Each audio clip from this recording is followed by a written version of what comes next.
Dante heard her own name used like a charge sheet, while 14 council seats filled with wolves who had never crossed a hungry border in winter.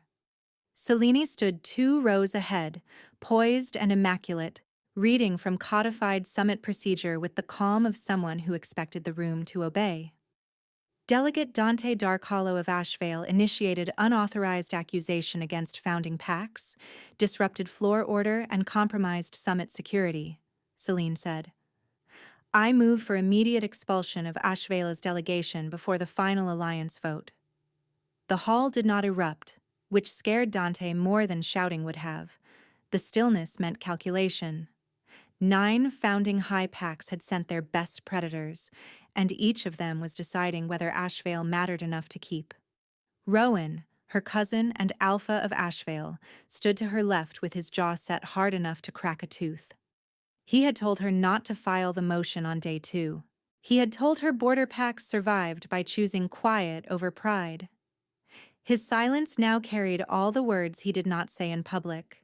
Kellen Stormborn, the king's younger brother and council whip, looked at Dante with practiced skepticism, the kind of look officials used when they assumed a smaller pack witness had brought heat and no proof. Iskra Thorne, summit arbiter, remained at center dais with both palms on the record slab, waiting for the king to speak before she opened a vote. Marcus Stormborn stood at the highest tier, black coat unfastened at the throat as if the room had grown too warm for armor. He did not look at Cellini when he spoke. Motion denied for immediate action, he said. I am invoking private evidentiary review. Celine turned slowly, the movement controlled and stunned at the same time. Your Majesty, codified procedure allows censure with 8 of 14 votes. We are prepared to vote now. You will vote if evidence warrants it, Marcus said. Dismissed from chamber, all delegates except Dante Darkhollow. The room moved because he had spoken, chairs scraping stone, council robes sweeping past her, a rustle of power retreating with irritation. Rowan did not move at first. Marcus met his eyes. Rowan bowed once, sharp and unwilling, then walked out with Ashvale's 2 aides behind him. Cellini paused as she passed Dante and smiled with old, familiar contempt. Careful, she said softly. You were ignored in 2021 for a reason. The doors shut. The final latch sounded like a lock on a cell. Marcus descended the tiered steps alone. The distance between king and witness narrowed until she could see the fine tremor in his fingers, held still by force. He stopped an arm's length away, eyes on her face with that same unreadable attention he had carried since she first spoke on the summit floor. Stay, he said, quieter than before. She had no rank in his court, no protection except what he chose to give, and every instinct shaped by Ashvale's hierarchy told her to lower her gaze and agree quickly. She held his eyes anyway. For review, she said. For the truth, he answered. 26 hours earlier, Dante had entered the summit city through the east gate with mud on her boots, and no expectation that anyone would remember her name. Ashvale sat along the storm border where roads washed out. Levy collectors came early, and promises from high packs arrived only when someone needed labor.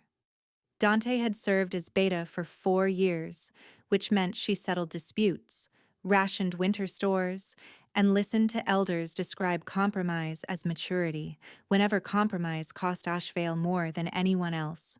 In 2021, at Ashvale's bond right, she had stood in white cedar smoke while allied witnesses watched Rowan accept a political bond for her with a neighboring heir she had never met, because a beta without an alliance was called unstable.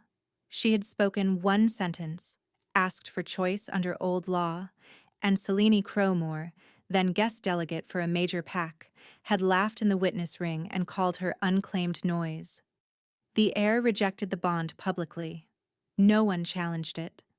The right closed with her name struck from the pairing tablet while half the square watched and pretended not to. Dante survived that day by learning how to make herself useful enough that pity never had to enter a room. She hunted, negotiated grain swaps, and read legal code by lamp after patrol so she could find every line that might protect Ashvale from people who called exploitation custom. Her wound did not look dramatic from outside. It looked like competence. Inside, it looked like certainty that public attention ended in humiliation. When summit notices came for 2026, Ashvale received observer status with 26 other smaller packs, making 27 in total. Observers could sit, submit written petitions, and remain silent unless an emergency motion was granted. Iskra had simplified that parliamentary rule 2 years earlier, one emergency speaking slot per summit day, to prevent full procedural collapse during border crises. Rowan took Dante because she knew levy statutes better than anyone in Ashvale. He also took her because he trusted her to keep her head down. Those goals were compatible until they stopped being compatible. Day 1 opened with banners, formal oaths, and speeches about unity from wolves who had private guards and full larders. Dante sat in the observer tier, counting levy clauses in the packet she had smuggled under her notes. Border levies had doubled in 3 winters across smaller packs with no matching charter vote. She marked every discrepancy and copied signatures she recognized from Celine's trade block. Marcus entered late enough to quiet the room without announcing himself. Dante had seen him only in state sketches, always severe, always distant. In person, he looked less polished and more dangerous, as if the throne had been built around someone who never believed he was safe inside it. He listened with his head slightly bowed, fingers resting on the arm of the high seat, taking in every voice and rewarding none.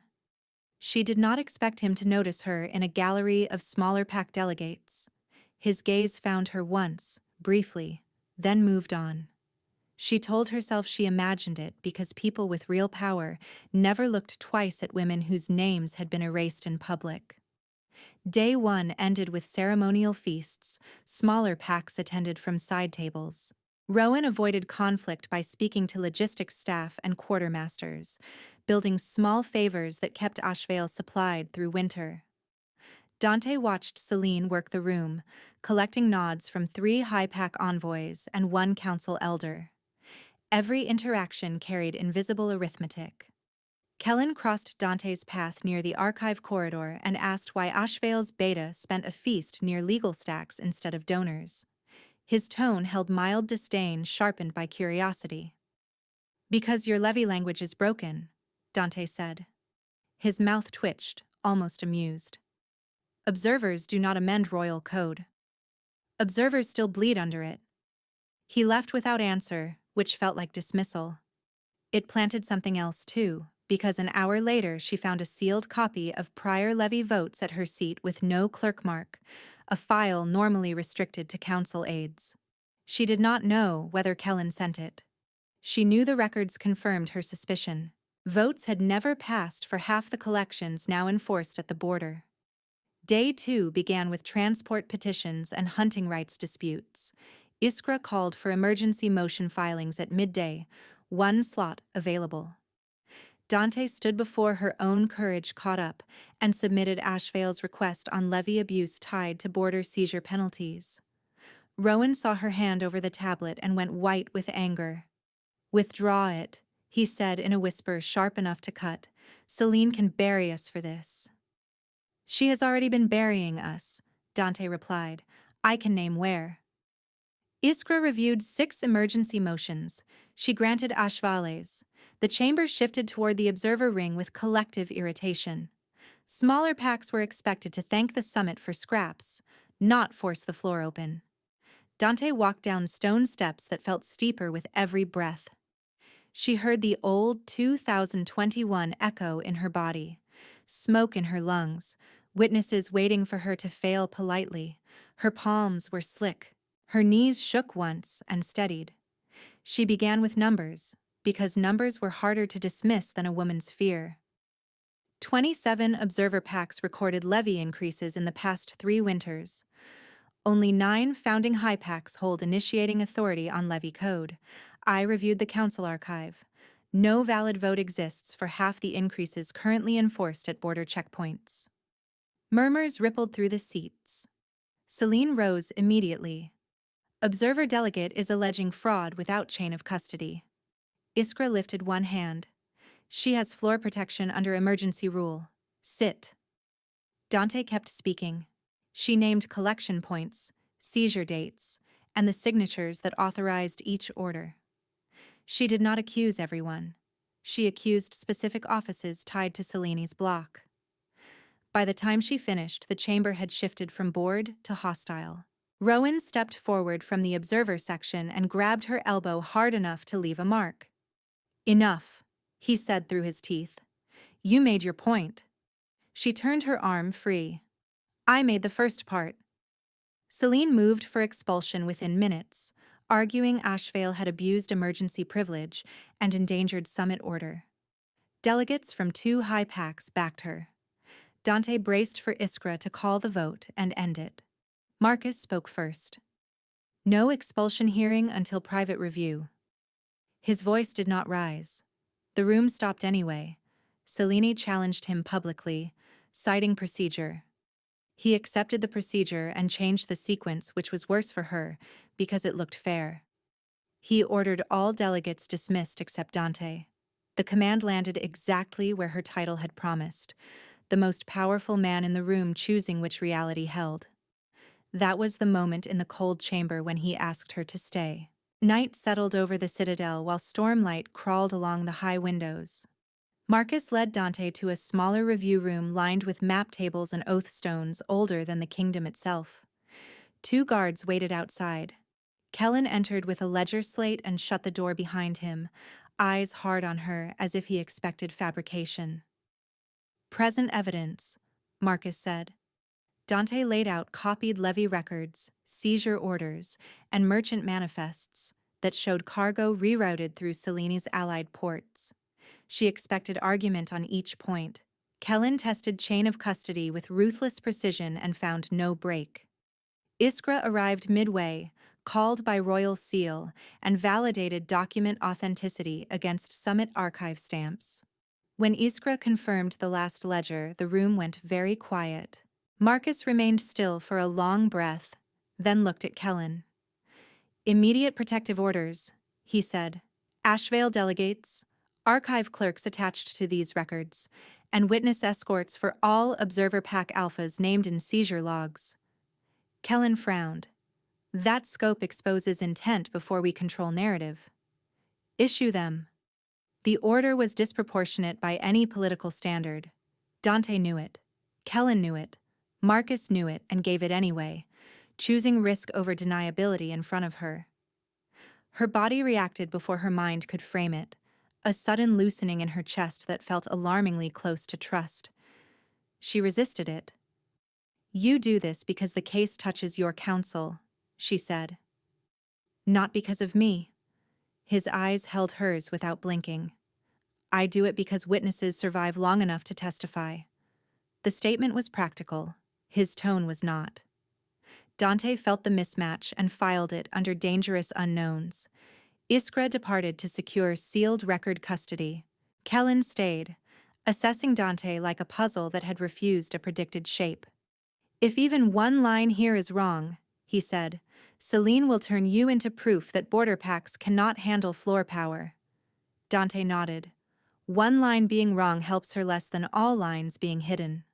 A corner of his skepticism shifted into reluctant respect. Slight enough she might have missed it if she had not spent years reading rooms that wanted her gone. Marcus dismissed Kellen for the night. His brother hesitated, looked between them, and left with visible disapproval. Alone, the room felt smaller. Dante gathered her papers to leave. Marcus reached out, touched the top sheet to stop her hand, and withdrew immediately as if the contact surprised him. Stay in Royal Wing tonight, he said, until final session. I am an observer delegate from Ashvale. You are a key witness in a censure matter. I can return to my own quarters. You can, he said. You will not. The command should have angered her. Part of her did bristle, old reflex against men making choices over her body and movement. Another part registered the tremor he kept burying, the edge in him that looked less like control and more like restraint under strain. She accepted the secured room, mostly because refusing would hand Selene opportunity. That practical reason should have been enough. It did not explain why she slept with her back to the door and still woke twice expecting his voice in the corridor. Near dawn, she stepped onto a narrow balcony outside the witness wing. Snow had begun to fall over the lower city. Marcus stood at the far end in plain shirt sleeves, no guards visible, one hand braced against stone as if the night itself pressed weight into him. She should have gone inside. She stayed. "You do not sleep before votes," she said. He gave a humorless half-smile. "You notice more than is convenient. Border packs survive by noticing." He nodded once, then spoke without looking at her. "In 2023, I ended an engagement arranged to secure the Eastern Alliance. I found proof she sold council schedules to a rival claimant. 3 guards died correcting my error." The words landed with no drama, almost administrative, which made the grief inside them clearer. Dante saw, in that careful tone, how he had built distance into policy and called it discipline. "After that," he said, "I made no commitments I could not revoke." She understood the sentence for what it was, a confession disguised as context. He did not trust attachment because attachment had become a weapon. She wanted to offer comfort and rejected the impulse, aware of rank, stakes, and the dangerous speed of whatever had started between them. "You revoked this one too," she said quietly, testing the edge. "The alliance vote is still on final session agenda." His jaw tightened. "Yes." He left first, ending the moment before it could become something neither of them could explain. Morning brought the final session, and Selene arrived ready for blood. She reopened expulsion with polished legal contempt, this time adding accusation of collusion between Ashvale and royal office. Her strategy was clean. Force the council to punish an observer pack for overreach, isolate Marcus from the appearance of favoritism, then pass the legacy alliance vote that restored her block's leverage. Rowan pulled Dante aside before the chamber bells finished.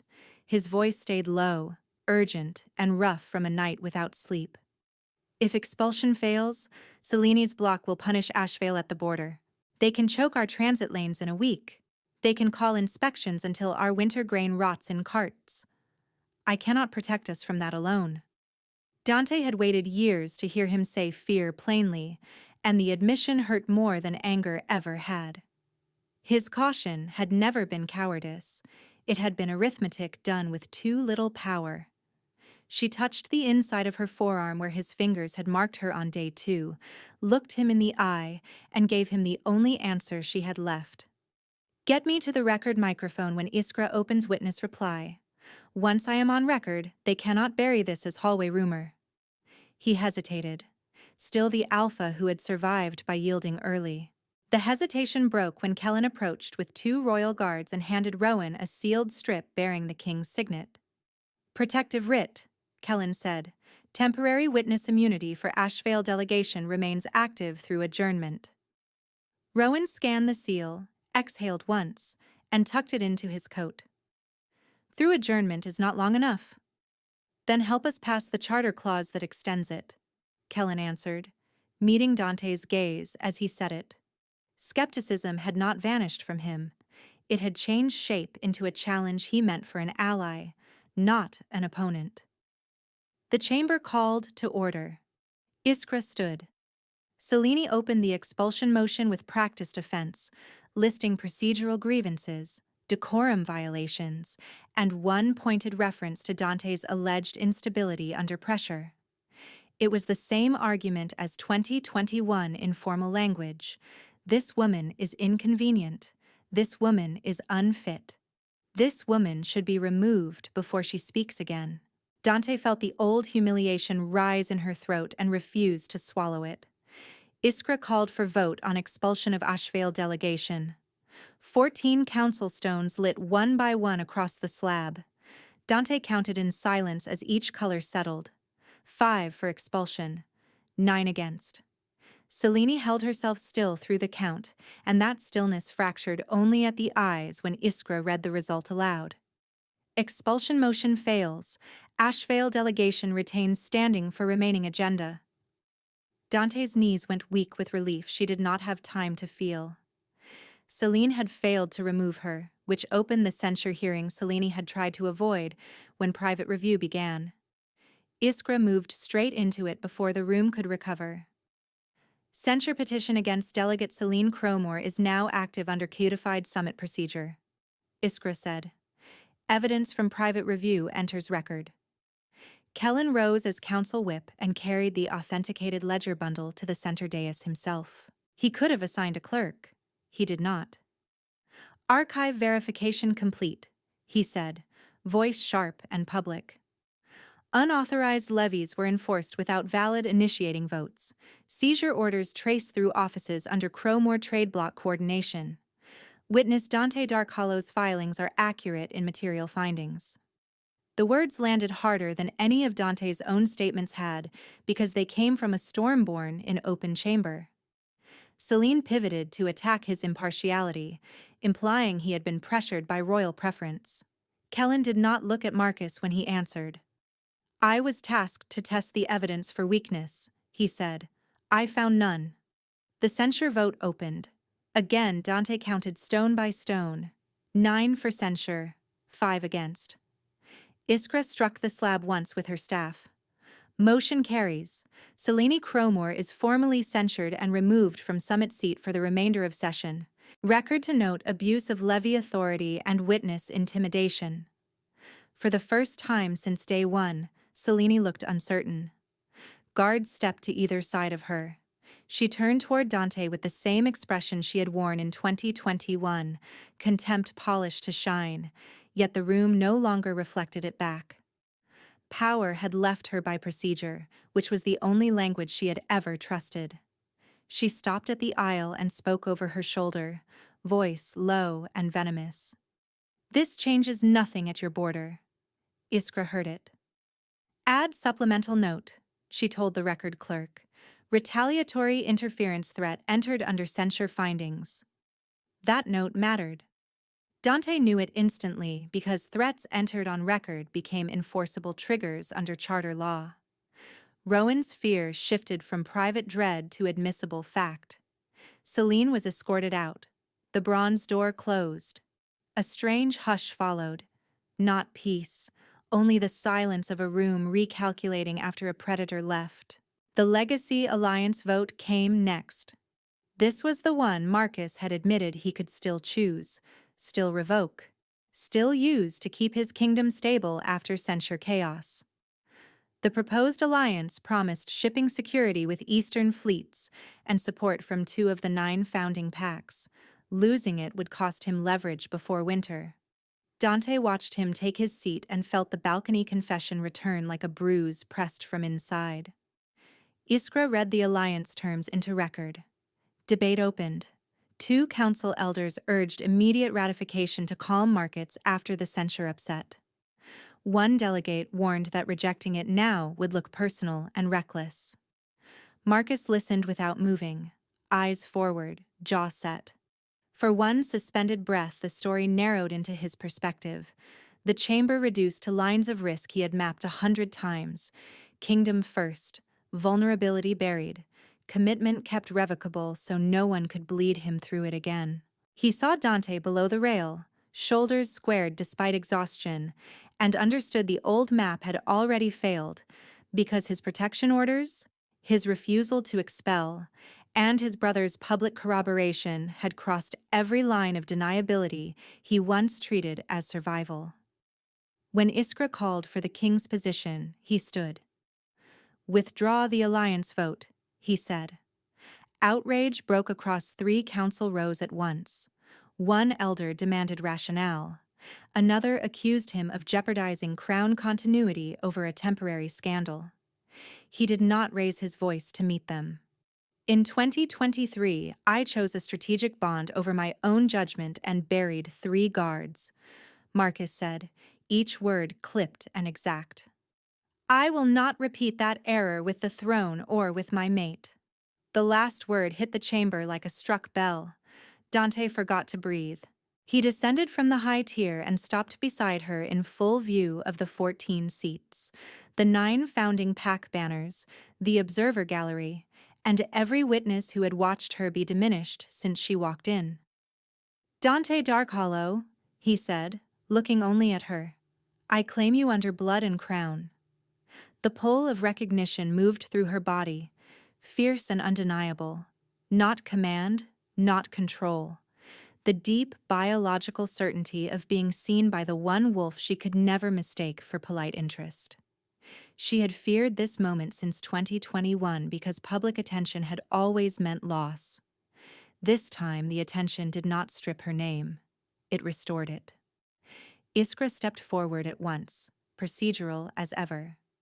Claim entered as provisional until council record confirmation. Contest window exists under Summit Code. Any contest? None came.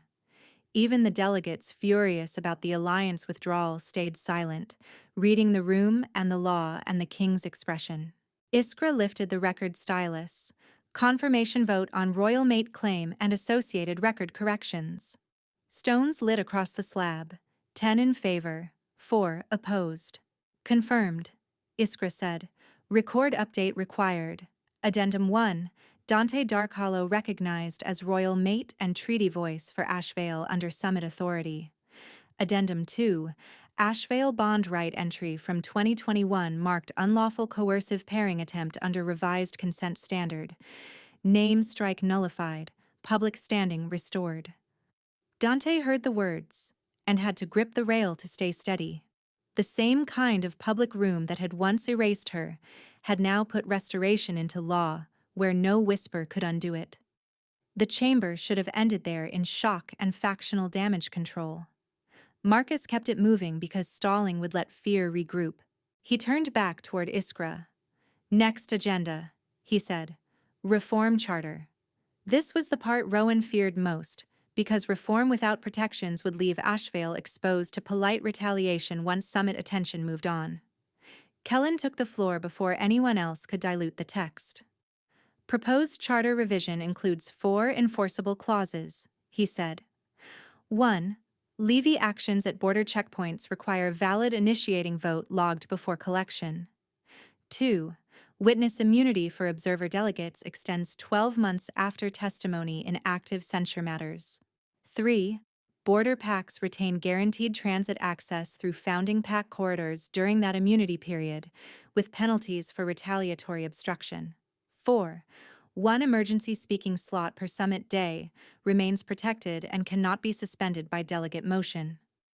Rowan stared at him as if hearing a language he had stopped hoping to hear. Dante felt her throat tighten. These were not promises traded in corridors. They were mechanisms with penalties, written for wolves who trusted force more than kindness. Debate exploded.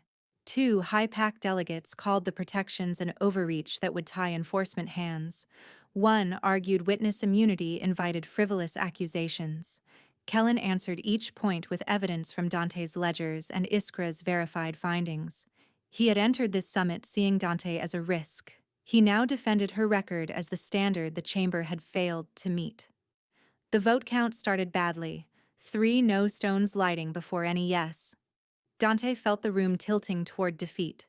Rowan rose from observer tier without waiting to be recognized and addressed the council from the side rail, voice shaking once and then holding. Ashvale did what your process asked, he said. We used emergency motion. We provided records. We accepted private review. My beta took every hit in public you said procedure required. If this chamber leaves her, and every witness exposed after using their evidence, no border pack will speak again, and your next crisis will arrive as silence. His words did what strategy briefs could not. They made the cost visible. Iskra granted his statement into record. Observer Alpha testimony accepted due direct standing in retaliation findings. Kellen moved to final vote. Stones lit one by one. Yes, yes, no, yes, no, yes, yes. 7, yes. Dante's pulse pounded in her ears. 1 vote short. Kellen looked toward the last undecided elder, then back at the slab, and placed his hand over his own stone. Yes. 8. Iskra struck the staff. Reform Charter passes at 8 of 14. Enforcement immediate upon adjournment. The release that moved through Dante was so sharp it almost hurt. Rowan sat down heavily, eyes closed for a second, as if his body had finally allowed itself to believe survival might include dignity this time. His fear of retaliation did not vanish. It had somewhere to go now, into clauses, penalties, and transit rights no single rival bloc could revoke in private. Adjournment should have been formal and dry. It became personal when Iskra held her staff over the record one final time. Supplemental ruling, she said, given confirmed censure and documented intimidation linked to 2021 witness conduct, this court recognizes Dante Dark Hollow's prior public rejection as compromised by coercive political procedure, standing restored in full before founding PACs and observer PACs alike. Dante looked up slowly. The gallery was on its feet, not cheering, just watching, and the absence of mockery hit her harder than applause ever could. In 2021, they had watched her erased. In 2026, they witnessed the reversal with the same public weight. Marcus turned slightly toward her, waiting. He did not pull. He offered. This was where she had to choose. Claim from a king did not erase the cost of becoming his mate in a kingdom that would study every misstep she made. Nor did it erase Ashvela's need for a leader in border negotiations. Choosing him meant stepping into scrutiny she had spent years avoiding. It also meant trusting a man who had learned to revoke commitments to survive betrayal. She heard her own voice before fear could retake it. I accept your claim under blood and crown, and I do it with terms. The chamber froze again. Marcus's mouth almost curved, as if challenge relieved him. State them, he said. I keep Ashvale Treaty voice through first winter implementation of this charter. I return to the border with enforceable authority on transit disputes. I stand beside you in council when these clauses are tested, not behind you. He held her gaze and answered in the same language she gave him. No soft evasion, no possessive decree. Accepted. The bond settled between them like a line drawn and honored. Not a surrender. A chosen alignment with terms spoken in public where both of them could be held to them. By dusk, the summit hall had emptied into narrower corridors where real politics resumed in hard whispers. Celine's former allies avoided eye contact and recalculated future positions without her summit seat. Official notice of her censure posted on the outer board before nightfall. Her delegation carriage left through the south gate under guard, no escort banners, no floor privileges. Rowan found Dante on the west stair after signing Ashvale's charter accession. He looked older than he had 3 days earlier and somehow lighter. I should have backed you sooner, he said. She leaned against the cold stone rail and let the apology land without pretending the past had not happened. You kept us alive the only way you thought worked. He nodded. I thought speaking up got us crushed. It almost did. And now? She looked through the archway where Marcus stood at a distance with Kellen, reviewing implementation orders. Now we have paper that bites back. Rowan huffed a laugh, brief and raw. That sounds like you. He handed her a copy of the signed charter page marked with Ashvale's crest and the new border transit clause. Tangible proof. Protection written where fear had lived. Kellen approached once Rowan left, holding 2 sealed directives. He looked tired, less armored, and frankly annoyed with himself in a way that felt almost human. I misjudged you, he said. Dante waited. I thought you were a border idealist trying to force relevance, he continued. Your evidence carried the censure. Your testimony gave us the 8th vote. Crown reform passed because you refused to fold when folding would have been safer. She accepted the first directive, witness immunity extension for Ashvale delegation, 12 months from adjournment as promised. The second named her interim treaty liaison for border enforcement review. "You could have stayed neutral," she said. Kellen shook his head. Neutral was the posture that let this rot. He offered his forearm, formal storm-born sign of accord between equals in council matters. Dante clasped it. Night took the city early under thick cloud. Marcus waited for her on the same balcony where he had confessed 2023 in a voice stripped of ceremony. This time, guards held farther back by his choice, giving them a pocket of privacy in a palace built to deny it. He did not begin with strategy. He did not begin with command. "I withdrew the alliance because it was wrong for the crown and because I wanted you," he said. "Both are true. I spent 3 years pretending I could separate those things and stay untouched." She stepped closer, close enough to see the fatigue at the corners of his eyes and the relief he had not yet allowed himself to feel. "You chose something you cannot revoke now." "I know." The answer carried fear and acceptance in equal measure. Marcus Stormborn did not look like a king in that moment. He looked like a man who had finally stopped treating love as a security threat long enough to stand inside it. She reached for him first, palm over the center of his chest, steady and deliberate. "My wound taught me public rooms are where I get abandoned. Today you answered it in the same kind of room." His hand covered hers, warm and shaking once before stillness returned. "My wound taught me commitment is a blade someone else holds. Today, you made it a choice we both hold."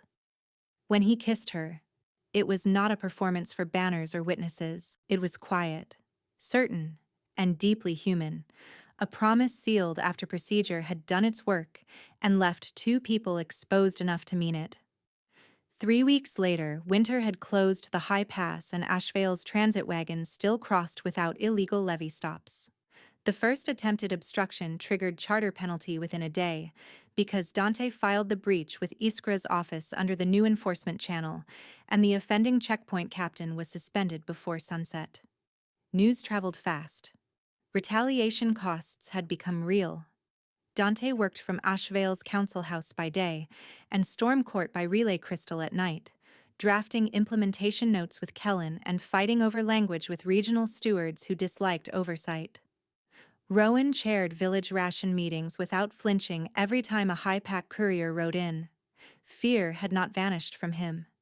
It no longer ran his decisions. Celine petitioned for reinstatement once, and was denied on procedural grounds tied to the formal censure vote. 9 of 14 entered and archived. Her summit seat stayed vacant through winter review. Marcus visited Ashvale twice, under treaty inspection pretext, and once, without pretext. The third visit ended at the old Wright Square where Dante's name had been struck in 2021. Iskra's certified addendum now hung beside the square ledger in plain view. Record corrected. Coercive pairing nullified. Standing restored. Villagers paused when they passed it. They read. They adjusted. On the longest night of winter, Ashvale lit cedar braziers for renewal rites. Dante stood in the same square where she had once learned what public humiliation felt like, now wearing the storm silver clasp that marked her as royal mate and border treaty voice. Marcus stood beside her without throne distance. No high tier, no dais, only snow and firelight and witnesses seeing what had changed. Rowan gave the opening acknowledgement as Pack Alpha. His voice carried clear across the square. "In 2021, this ground failed one of our own," he said. "In 2026, we correct what we can and guard what we fail to guard." He stepped back. Marcus stepped forward, not as king first, though he could never stop being king, and not as predator claiming territory. He spoke as a man making a public vow with full political and personal cost already paid. "I chose Dante Darkhollow before council and before crown," he said. "I choose her again here, where she was denied." Dante answered him with her own vow, steady enough that the old ghosts had nowhere to stand. I choose Marcus Stormborn knowing the weight of his throne, and he chooses me knowing I will not be quiet when silence harms the weak. We keep both truths. The bond settled deeper, no dramatic flash, only the grounded certainty of two wolves who had seen each other clearly and stayed. By spring thaw, the first summit implementation report listed measurable changes across all 27 observer packs. Emergency speaking slots remained intact, one per summit day, and 3 pending levy disputes had been paused for missing initiating votes. Border transit complaints dropped where enforcement officers believed the penalties would actually be applied. Ashevale recorded its first full winter without emergency grain seizure in 6 years. Dante kept the report copy on her desk under a smooth river stone from the border road. Not because paper solved everything, because paper, once ignored, had become one of her weapons, and she had learned to use it in public where it mattered. Marcus returned from council on the first warm evening and found her asleep over treaty drafts, ink on her fingers, cheek against the table.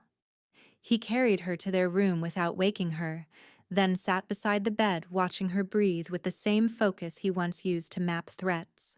Protection had changed shape in him. It now included rest, trust, and the daily discipline of not retreating behind armor when closeness felt risky.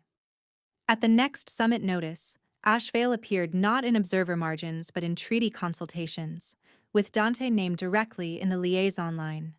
The old hierarchy had not disappeared. It had moved, grudging and real, around choices made in one 3-day window by people who stopped treating her silence as a condition of belonging. She still remembered cedar smoke and the scrape of her name being struck in 2021. Memory did not erase because records changed. It lost its authority over her because the same world that witnessed that wound now witnessed its reversal in law and in love. When she stood at the chamber entrance months later beside Marcus, Kellen, Rowan, and Iskra, she did not brace for humiliation.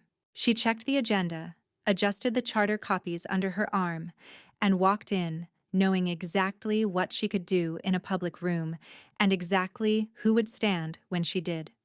The throne still carried loneliness. Power still attracted predators in polished clothing. The difference lived in the choices already made. Marcus no longer ruled from a place that required emotional exile. Dante no longer mistook visibility for danger by default. Rowan no longer treated silence as his only defense. Kellen no longer confused skepticism with neutrality. And Cellini's methods no longer hid behind procedure, because procedure had answered back. Winter had tested every promise spoken in that chamber. The promises held.